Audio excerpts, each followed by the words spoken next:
নরসিংদী রায়পুরায় দাবিকৃত চাঁদা না পেয়ে এক বৃদ্ধার বাড়িতে হামলা এবং লুটপাট চালিয়েছে ইউনিয়ন পরিষদের সদস্য কাজল মিয়া তার নেতৃত্বে সন্ত্রাসীরা। এ অভিযোগে একটি মামলা দায়ের করা হয়েছে নরসিংদীর রায়পুরা থানায়। মামলা নাম্বার 1129/2024।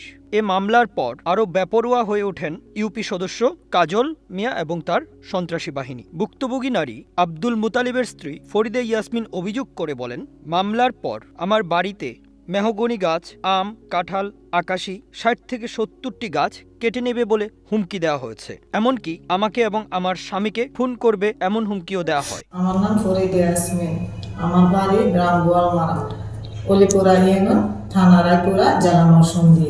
আমার গত 3 মাস আগে আমার বাড়িতে কাজল মেম্বার এবং হারুন সুরাব এবং তার দল সন্ত্রাস নিয়ে আমার বাড়িতে হামলা দেয়। তা 1 কোটি চাঁদা দাবি করে। আমি টাকা দিতে পারি না বিদায় আমার জোর যাব করে 4টা স্টাম্পের সাইন নিয়ে যায় এবং একটা স্টাম্প নিয়ে যায়। এখন আমি এই পরিস্থিতি বাধ্যতামূলক হয়ে আমি আর্মির কাছে এবং পুলিশের কাছে সাহায্য নিই। তারা আইসা আমাকে উদ্ধার করে নিয়ে যায়। নিয়ে যাওয়ার পরে আমার আজ 3 মাস যাবৎ আমি বাড়িতে থাকতে পারি না।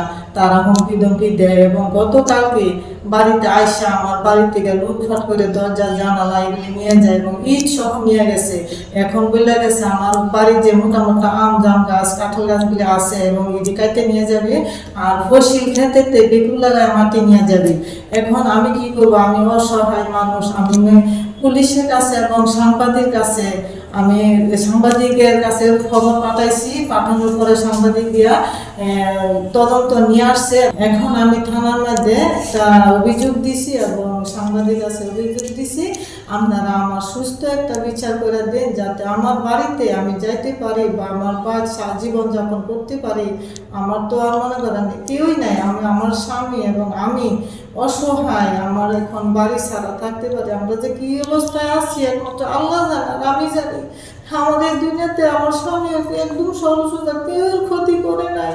এই কাজে আমার কোনো ক্ষতি আমরা করছি না। তারা যে আমাদের এমন একটা সর্বনাশ করছে। আমার পুলিশের কাছে এবং সাংবাদিক কাছে আমি সুস্থ বিচার চাই। আপনাদের কাছে অনুরোধ, আমার যাতে আমি বাড়িতে যাইতে পারি, আমি যাতে জীবনযাপন করতে পারি, সে ব্যবস্থা আপনারা করে দেন আমাদের।